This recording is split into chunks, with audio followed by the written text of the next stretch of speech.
तो आज हम लोग इस वीडियो में कवर करेंगे the French society during the late 18th century. तो इस चैप्टर का इंट्रोडक्शन हम लोग फर्स्ट वीडियो में कर चुके हैं। अगर आपको देखना हो तो उसका लिंक डिस्क्रिप्शन में है। इसमें हम लोग को यह पढ़ना है कि जो बास्टिल पर अटैक हुआ था वो क्यों हुआ, किस कारण से हुआ था।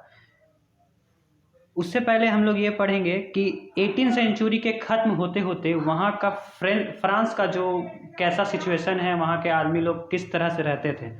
तो इन 1774 लुइस 16 और 20 years young from Bourbon dynasty ascended the throne of France. तो 1774 में 20 साल का बर्बन डायनेस्टी का एक यंग राजा वहाँ का राजा बना। मतलब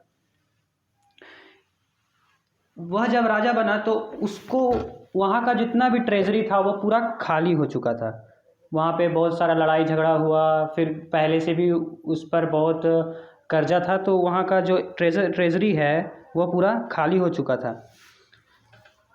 तो उस कर्जा को भरने के लिए या फिर अपना खर्चा महल का खर्चा हो गया और या एजुकेशन खर्चा, जितना भी पढ़ाई लिखाई खर्चा, उस सब को भरने के लिए राजा सोचा कि टैक्स बढ़ाया जाए। तो उस समय जो फ्रेंच की सोसाइटी है वो 3 पार्ट में डिवाइड थी, जिसको हम लोग 3 स्टेट्स बोलते हैं।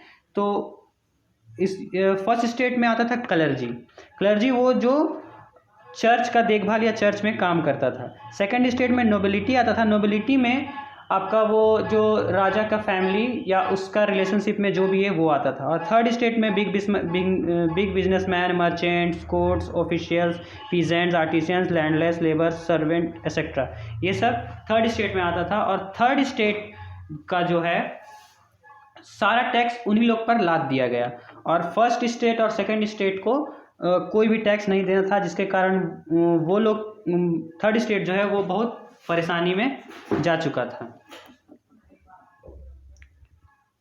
और थर्ड स्टेट में कुछ लोग अमीर और कुछ लोग गरीब थे। और तो जिसके कारण क्या हुआ कि वहाँ का एक साथ में टैक्स लाद देना, ऊपर से थर्ड स्टेट में, और पूरा वहाँ का पॉपुलेशन जो है वो धीरे धीरे बढ़ने लगा। तो जैसे जैसे पॉपुलेशन बढ़ा तो वहाँ का डिमांड बढ़ने लगा, साथ ही में ठंड के कारण वहाँ का जितना भी फसल है वो भी बर्बाद होने लगा,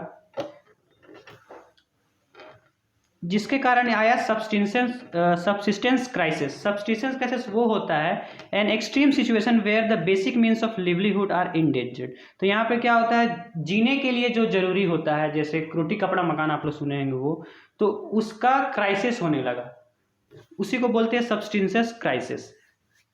तो जैसे जैसे धीरे धीरे वो बहुत सारा रिवोल्ट भी हुआ, पर उतना वो असरदार नहीं पड़ा।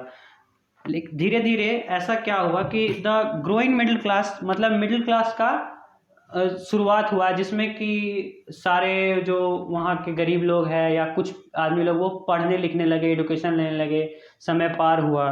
तो समय पार होते होते क्या हुआ, 18th सेंचुरी के लास्ट ख़त्म होते होते में क्या हुआ कि जो पढ़ाई लिखाई के कारण वहाँ पर सारा में वो लोग को ये लगा कि अब बहुत हो गया, अब हम लोग से ये जो नहीं झेला पाएगा, एक सोसाइटी डेवलप करेंगे जिसमें कि सारा कोई बराबर हो, सबको इक्वल राइट्स मिले।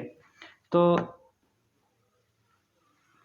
This ideas were put forward by philosophers. वहाँ के फिलोसफर थे जैसे कि Locke, the English philosophers, and Rousseau, French philosopher.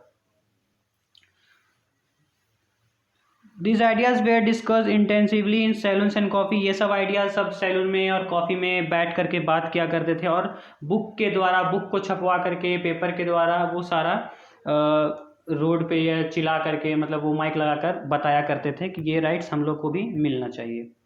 तो इसी कारण धीरे धीरे क्या हुआ कि सबको यह लगने लगा कि अब हम लोग को भी थोड़ा आगे बढ़ना होगा।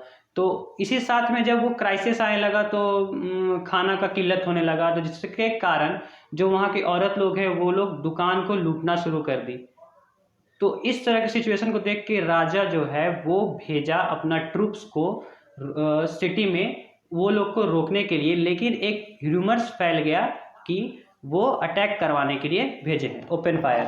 तो जिसके कारण वहाँ पर बास्टिल पर अटैक हुआ, बम्स को और क्या बोलते हैं, हथियार को लेने के लिए। तो ये था हम लोग का फ्रेंच रिवॉल्यूशन, फ्रेंच सोसाइटी और बास्टिल पर जो है वो अटैक क्यों हुआ था। आगे का चैप्टर है द आउटब्रेक ऑफ रिवॉल्यूशन। ये मतलब शुरू हुआ था किस, ये जो अभी हम आपको बताएं द रिवॉल्यूशन कैसे शुरू हुआ, इसी के बारे में हम लोग को आगे पढ़ना है। तो आज के लिए इतना ही, बाकी नेक्स्ट वीडियो में।